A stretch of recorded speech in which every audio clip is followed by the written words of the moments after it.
Hello, Internet. It is I, Malik Aaron, and welcome back to Box Office Predictions.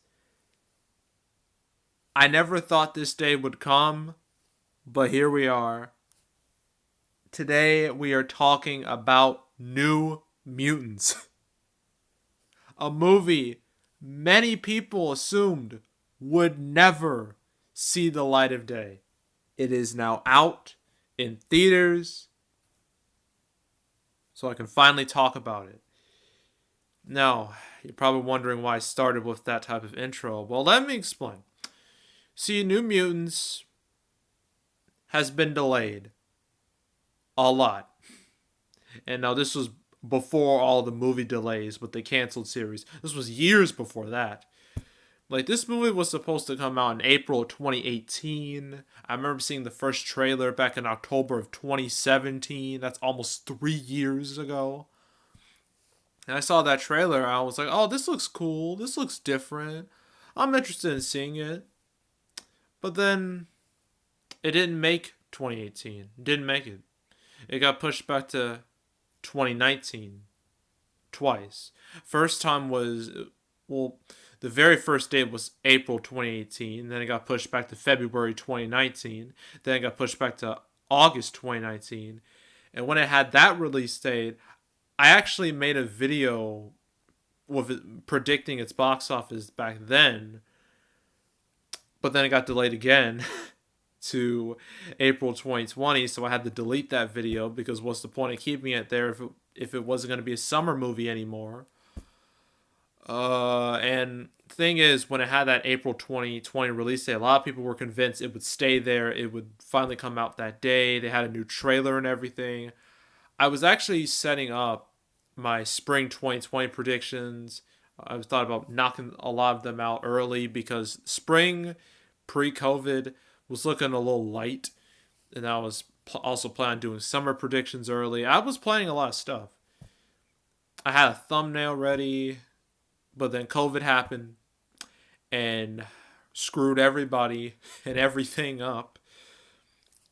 And then a lot of people were like, okay, now it will never see the light of day. It'll go straight to Hulu or something. Thing is, that couldn't happen. Disney couldn't let that happen because apparently they were contractually obligated to release this movie in theaters. So even if they wanted to put this out on premium VOD, they couldn't. This had to be theatrical. This of all things. And then it got pushed back to August 28th, and it stayed there, and now that theaters are reopening, it's now opening. So yeah, that's the whole story of New Mutants. Oh, I forgot to mention there was supposed to be reshoots with this thing, but they never happened. That got mainly because the actors would have been too old and it would have looked very odd. So yeah, there's that too. Oh gosh, just thinking about all of that is crazy. So we're gonna go over the pros and we're gonna go over the cons like I usually do for New Mutants. So here we go. Pros.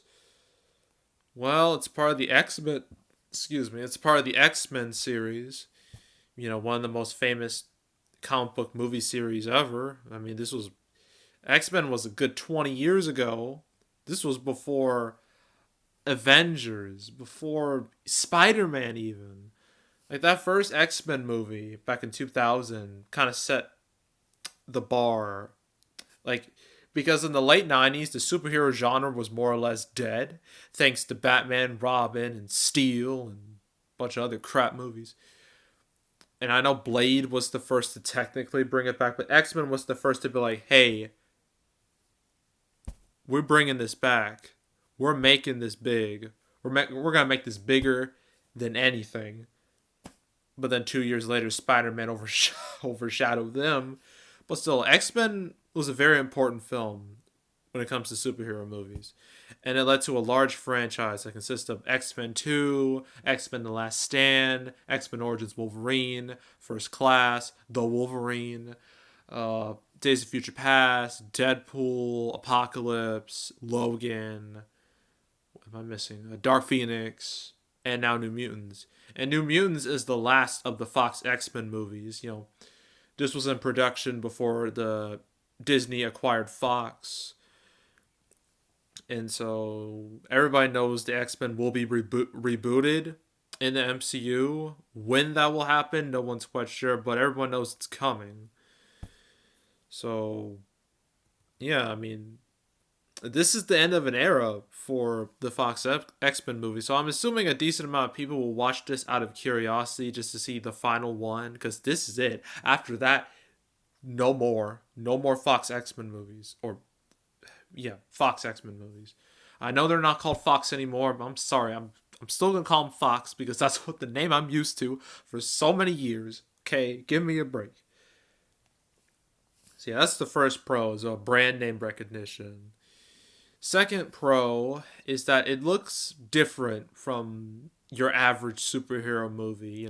It's more horror themed, which could help it stand out, because I know some people have been burned out on superhero movies saying that they all feel the same, which I understand. A lot of them feel very similar in a lot of aspects. It's like they literally copy off each other. But this one at least looks different. It kind of it has its own identity. So at least I won't have to worry about that. What else? Another pro is that, I mean, movie theaters have reopened. Unhinged did pretty okay last week. So, I mean, when people are desperate for entertainment, they will watch anything, no matter how crappy it is. They will watch anything. That's been proven many times. There are plenty of bad movies that should have failed, but people saw them because I guess they were bored that day. I mean, remember the movies back in the 2000s? Your date movies, your epic movies, your Meet the Spartans.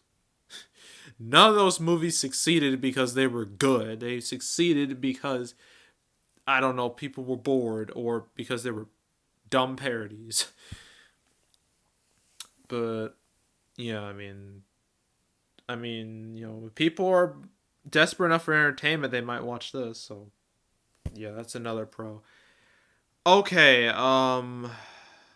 that's it. That's all I got. I can't think of anything else. Cons. Although I did say the X-Men series being related to that is a pro, it's also a con, because the X-Men series is one of the most inconsistent series ever. It has a mix of good and bad movies. Most people consider the first X-Men, X-Men 2, First Class, First Class, Days of Future Past, Deadpool, Logan, the good X-Men movies. Wolverine's a bit more mixed, but it leans more on the positive than the negative side.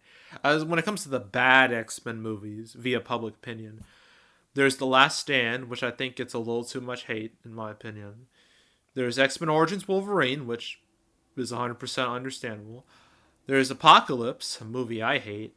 And then the worst, Dark Phoenix, which was the previous X-Men movie before this. A movie that was a total disaster in every way possible, critically, financially. It failed at everything. So yeah, having your movie come after that is not great.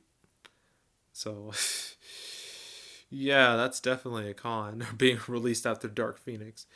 Second con, the movie isn't very good. I looked at the scores for it on Rotten Tomatoes. Critics score isn't good.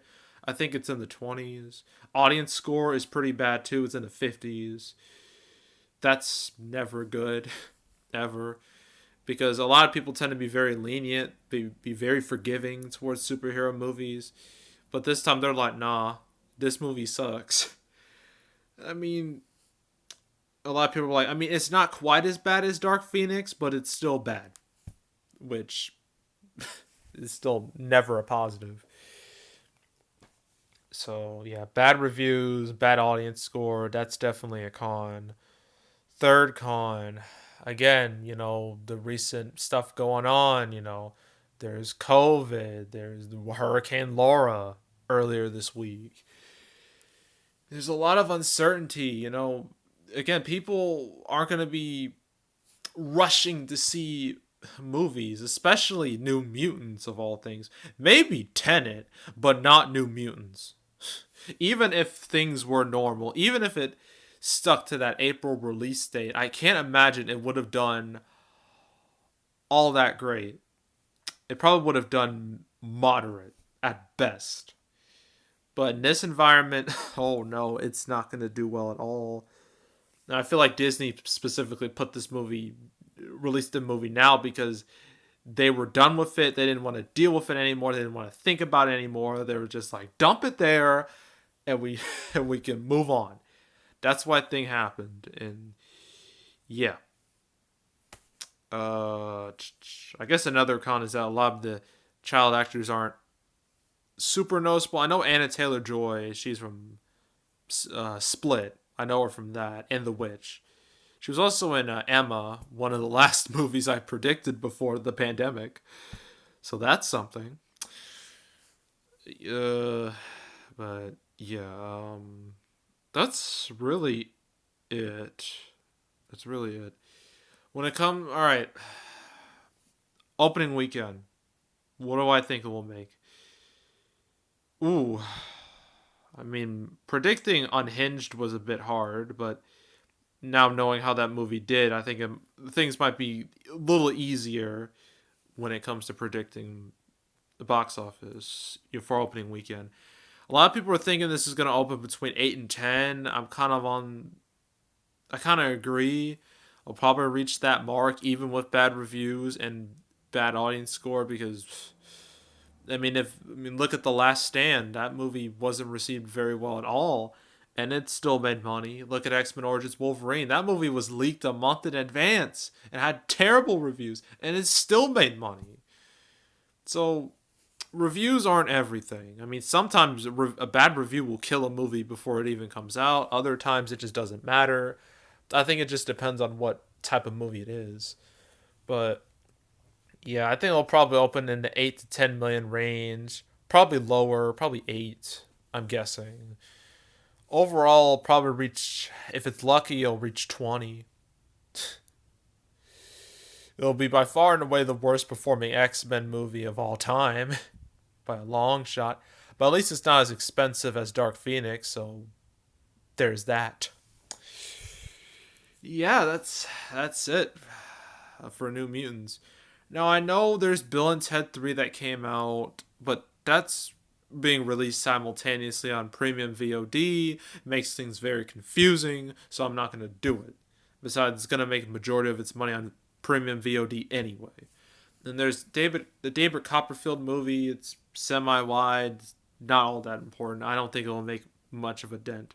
I think New Mutants is the only movie that'll have any real impact. So that's why I'm not doing one on David Copperfield and Bill and Ted 3. If Bill and Ted 3 was full on theatrical, then I would. But since it's not, I can't. Alright, what's next? The big one. The ultimate one. The one that I've talked about 4 times already on this channel. Tenet. That is going to be an interesting video. It's going to be probably the most interesting out of, this particular era of the reopened theater era. That's going to be the biggest one, at least until Wonder Woman. So, yeah. So yeah, that's it. That's all. Make sure to subscribe, like this video, leave a comment, turn on notifications, the whole drill, share, all that. Want to check out other predictions? You can check out my prediction for Unhinged. You can check out my previous predictions for 2020. I made a new playlist for just 2020 predictions in total. I mean, I know I originally had winter 2020 and spring 2020, but because 2020 is so screwed, I decided to just put them all into one playlist just to make it easier. Besides, there's not a whole lot of movies coming out for the rest of the year, so I might as well put them there. So yeah, that's it. Yeah, you want to check that out? Go right ahead. And yeah, that's it. That's all. I am out. Goodbye.